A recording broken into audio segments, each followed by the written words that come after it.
가정폭력 예방교육. 이번 차시는 가정폭력 예방교육 시간으로 오늘은 가정폭력의 주요 내용의 개념에 대해 알아보고 가정폭력 현황, 사건 발생 시 대처 방안 및 예방에 대해 살펴보도록 하겠습니다.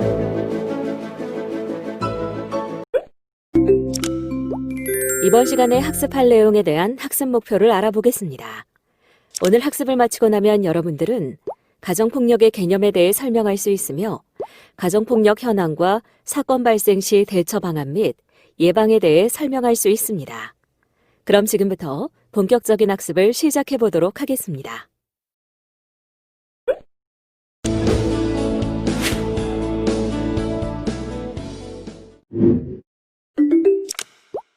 경기도 땡땡시에서 가해자 A씨가 아내 B씨를 폭행 살해하고 앞마당에 시신을 안매장한 사건이 발생하였는데요.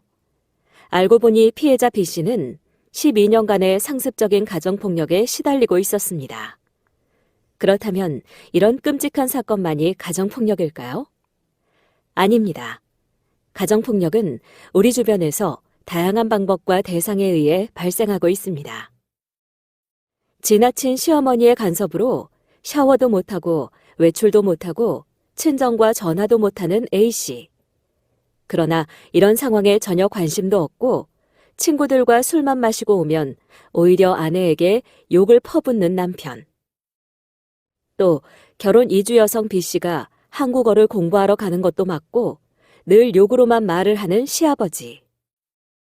아내가 거부하는데도 불구하고 신체 주요 부위를 휴대전화로 촬영하고 10차례에 걸쳐 강제로 관계를 맺은 사건들 모두 가정폭력에 해당됩니다.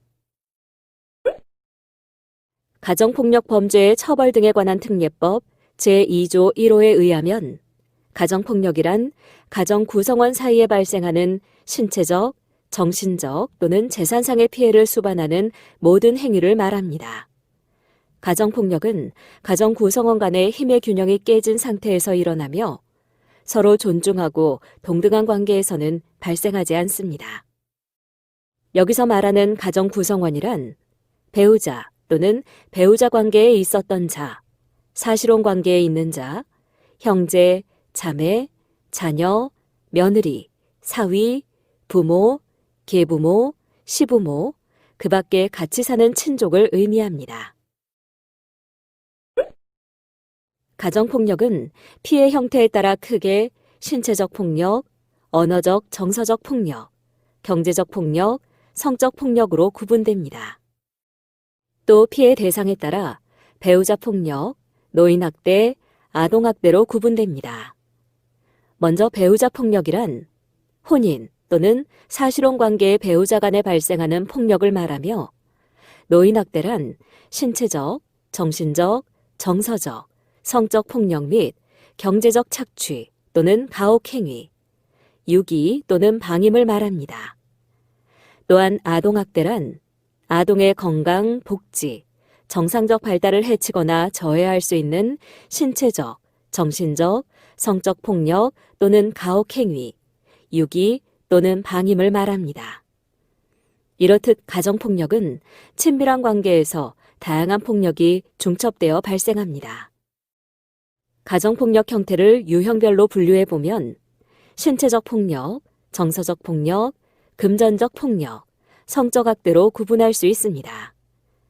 신체적 폭력은 신체를 때리거나 목을 조르는 등의 행위, 벌 세우기, 감금 등의 행위를 말하며 정서적 폭력은 무시, 위협, 협박, 물건 던지기, 통제, 억압, 욕설, 의심 등의 행위를 말합니다.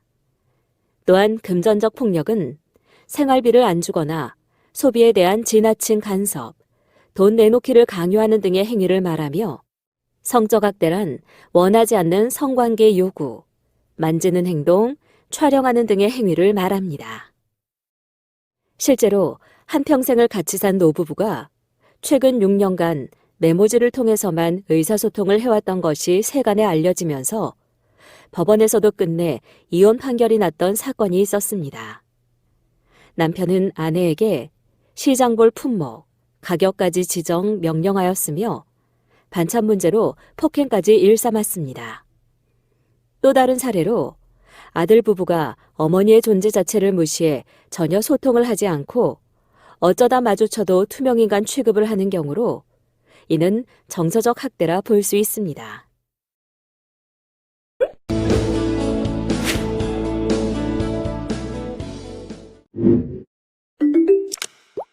이번에는 가정폭력 현황에 대해 살펴보겠습니다.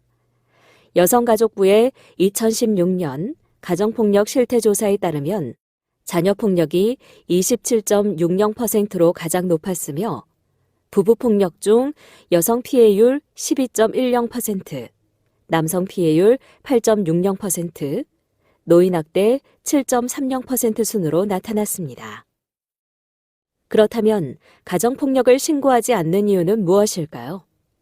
조사 결과 본인 가정의 부부폭력을 신고하지 않은 이유로 가족이라서라는 응답이 49.7%로 가장 높았고 이웃집 부부폭력을 신고하지 않은 이유로는 남의 일이라서라는 응답이 51.9%로 가장 높게 나타났습니다. 그러나 주위 사람들이 가정폭력에 대해 관심을 더 갖는다면 피해자를 구할 수 있습니다. 인천에서는 2015년 12월 아버지와 그의 동거녀로부터 심한 학대를 당하며 3년 넘게 집에 감금된 채 생활하던 11살 소녀가 맨발로 탈출하였고 동네 슈퍼마켓 주인의 신고로 구조된 바 있습니다. 이렇듯 이웃의 일이라 하더라도 신고를 통해 적극적으로 대처하는 자세가 필요합니다. 가정폭력은 가해자가 힘으로 타인의 행동을 통제하려는 목적으로 정서적 학대, 강압과 협박, 고립, 사건 축소, 부정, 비난, 자녀 이용, 경제적 학대, 위협, 특권 등 다양한 유형으로 발생합니다. 친밀한 관계에서의 폭력 또는 젠더화된 폭력은 자기 결정권과 자율성을 통제함으로써 인간의 존엄을 파괴하는 행위라 할 수 있습니다. 가정폭력은 사적인 공간에서 발생하기 때문에 은폐되기 쉽고 한 번으로 절대 그치지 않고 반복될 확률이 높습니다. 또한 배우자 폭력, 아동학대, 노인학대 등 여러 형태의 폭력이 중첩되어 발생하기도 합니다.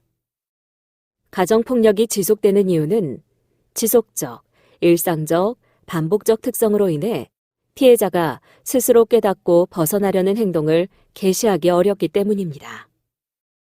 실제로 자신이 낳은 자식들만 데리고 여행을 가면서 의붓 딸에겐 집안일을 시키고 CCTV를 통해 감시한 계모, 자녀의 틱 장애 치료를 거부하고 공부만 강요한 부모의 사례 또한 가정폭력이라 할 수 있습니다. 또 경마에 빠진 남성이 자신의 자녀들을 가둬놓고 때리며 억지로 기도시켜 우승말을 마치라고 하는 등 학대한 혐의로 입건되기도 하였으며 이유 없이 자녀들을 학교에 보내지 않은 부모가 교육적 방임으로 입건된 사례도 발생하였습니다. 이렇듯 아동 청소년기의 부정적 경험들은 정신적 외상을 초래할 만큼 충격적인 경험을 의미하며 이는 성인기까지도 영향을 미치게 됩니다. 한국청소년정책연구원에서 실시한 가정폭력, 성폭력과 성매매 관련성의 현장 체감도 조사 결과 가정폭력과 성폭력 피해 경험이 아동, 청소년의 성매매와 깊은 관련이 있다는데 현장 활동가의 약 67%가 동의하고 있음을 알 수 있습니다. 보건복지부의 2015년 전국 아동학대 현황 보고서에 따르면 가해자는 부모인 경우가 79.8%로 가장 많았고 가해자가 대리 양육자인 비율도 2011년 8%에서 2015년 12.2%로 증가하는 추세입니다. 가해자는 남성이 57.8%, 여성이 42.4%로 나타났으며 연령대로는 30에서 40대가 70% 이상을 차지했습니다. 또한 피해 아동의 연령은 만 13에서 15세의 아동 청소년이 전체의 22.2%로 가장 많았고 그 다음으로는 초등학교 고학년에 해당하는 만 10에서 12세가 19.5%로 나타났습니다. 그럼 가정폭력에 대한 궁금증을 Q&A를 통해 알아보겠습니다.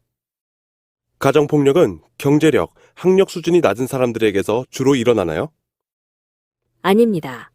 가정폭력은 경제력, 학력 수준과 상관없이 전 계층에서 발생합니다. 가정폭력은 개인적인 사생활 문제인가요? 아닙니다. 가정폭력은 사회적 문제이며 국가의 공권력이 개입해야 하는 문제입니다. 그럼 가정폭력 피해자들이 폭력을 유발했거나 정서적으로 문제가 있는 건가요? 아닙니다. 가정폭력은 상대방을 통제, 지배하기 위해 발생하는 것으로 피해자의 탓이 아닙니다. 실제 미국에서는 부부가 포켓몬고를 하느라 2살배기 아들이 탄 유모차를 1시간 반 동안 방치한 부모가 아동방임 혐의로 기소되었으며 오스트리아 10대 여학생이 자신의 동의 없이 어린 시절 알몸을 드러낸 사진과 변기에서 용변 훈련을 받고 있는 사진을 올린 부모에게 소송을 건 사례도 발생했습니다. 가정폭력은 아동, 청소년뿐만 아니라 27세의 병역을 필한 남성 또한 가정폭력의 피해자가 된 사례도 있었는데요. 이렇듯 가정폭력은 누구나 피해자가 될 수 있다는 사실 기억해 주시기 바랍니다. 부부싸움은 칼로 물베기다. 애들은 때리면서 키워야 한다. 때리지만 않으면 괜찮다. 사랑해서 그러는 것이다. 술 먹고 그럴 수도 있지. 맞을 짓을 했으니까 맞는다라는 잘못된 사회통념 때문에 가정폭력이 방치 또는 은폐되고 정당화되는 요인으로 작용하고 있습니다. 또한 훈육이나 싸움이라 생각할 수 있는 문제들이 바로 학대이고 폭력입니다. 여러분은 나의 가정과 이웃 가정에 대해 어떻게 생각해 보셨나요? 다음의 질문에 어떻게 대처하실 건가요? 자, 그럼 이제부터 생각을 바꿔볼까요? 남의 집 일이라고 모른 척 하지 말고 이웃 대신 신고해 주세요. 또한 서로 지켜주고 피해자의 회복을 도와주세요. 우리 자신이 바로 동네를 지키는 안전 파수꾼으로서 가정폭력으로부터 안전한 사회를 만들도록 함께 지켜나갑시다. 한편 가정폭력 예방을 위해 동네 약국이 나섰는데요. 은평구 약사회와 한국 여성의 전화가 공동으로 제작한 가정폭력 예방 약봉투는 은평구 관내 약국 및 서울시 약사회, 타 지역구 약국으로 배포하였습니다. 이 봉투에는 옆집의 고성에 이웃이 대처할 수 있는 방법들과 가정폭력 상황에 놓인 이웃들이 도움받을 수 있는 방법들이 구체적으로 담겨져 있습니다. 가정폭력에 대해 생각해 볼 수 있는 사항을 Q&A를 통해 알아보겠습니다. 옆집 A씨의 남편 B씨는 평소 A씨를 때리고 무시하는 편입니다. 오늘도 A씨를 때리는 소리가 들린다면 어떻게 해야 할까요? 신고를 한 후 A씨의 집에 별일이 없는지 물어봐야 합니다. 동네의 8살 A군이 학교 갈 시간인데도 혼자 동네를 돌아다니며 배고픈 기색이라면 어떻게 해야 할까요? 아이에게 학교에 가지 않은 이유를 묻고 도움을 줄 수 있는 방법을 찾아봐야 합니다. 결혼 이주 여성 A씨가 맨발로 나와 울고 있는 것을 발견. A씨의 한국어가 서툴러 소통이 잘 되지 않는다면 어떻게 해야 하나요? 1577-1366에 전화를 걸어 상담할 수 있도록 도와주세요. 이주 여성 긴급 전화 1577-1366 센터는 이주 여성들이 폭력과 위기 상황에 당했을 때 자신의 언어로 신고하여 도움을 요청하므로 인권 보호를 받을 수 있도록 상담하는 곳입니다.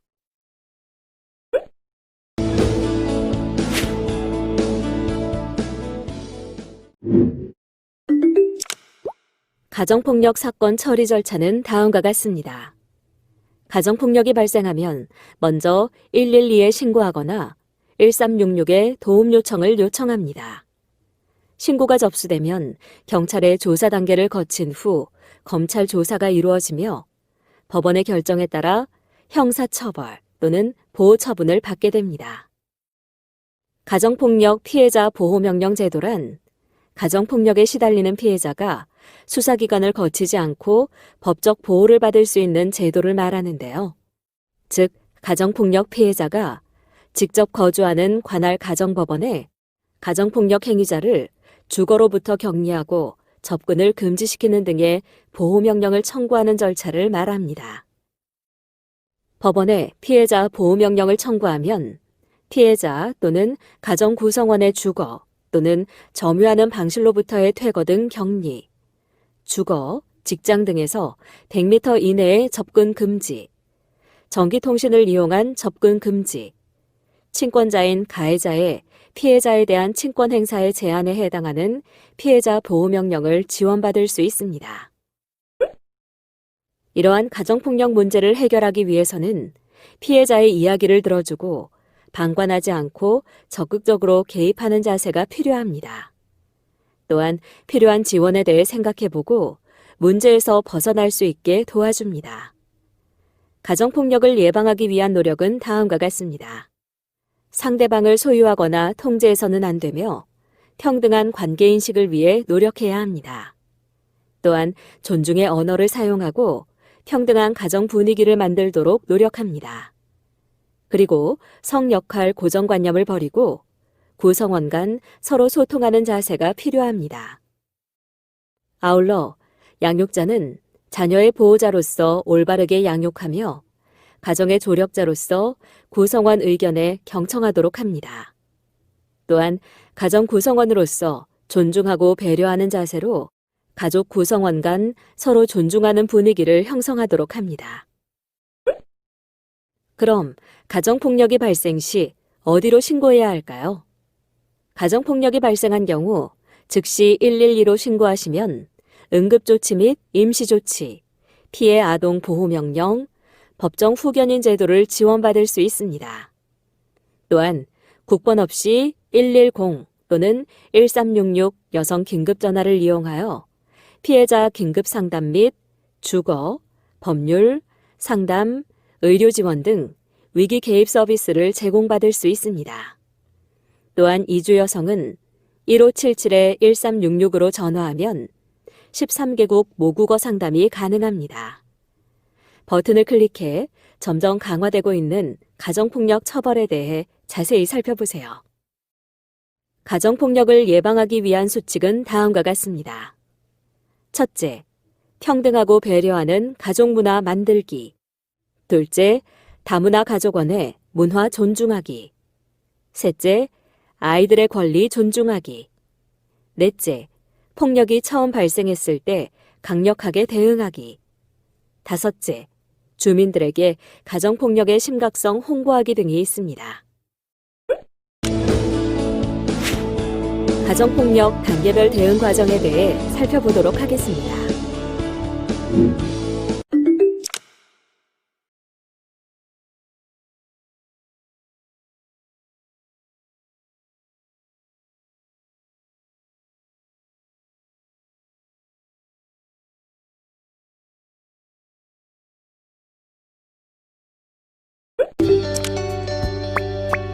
다음의 질문에 대한 각자의 의견을 입력하고 저장하기 버튼을 클릭하세요. 전문가 의견 보기를 클릭하면 전문가의 의견을 살펴보실 수 있습니다. 이번 시간의 학습 목표를 잘 성취하였는지 퀴즈를 통해 확인해 보도록 하겠습니다. 지금까지 배운 내용을 떠올리며 천천히 읽어보시기 바랍니다. 내용을 출력하여 필요할 경우 한 번 더 살펴보면 더 많은 도움이 될 수 있습니다. 이번 시간에는 가정폭력 예방교육에 대해 살펴보셨습니다. 수고하셨습니다.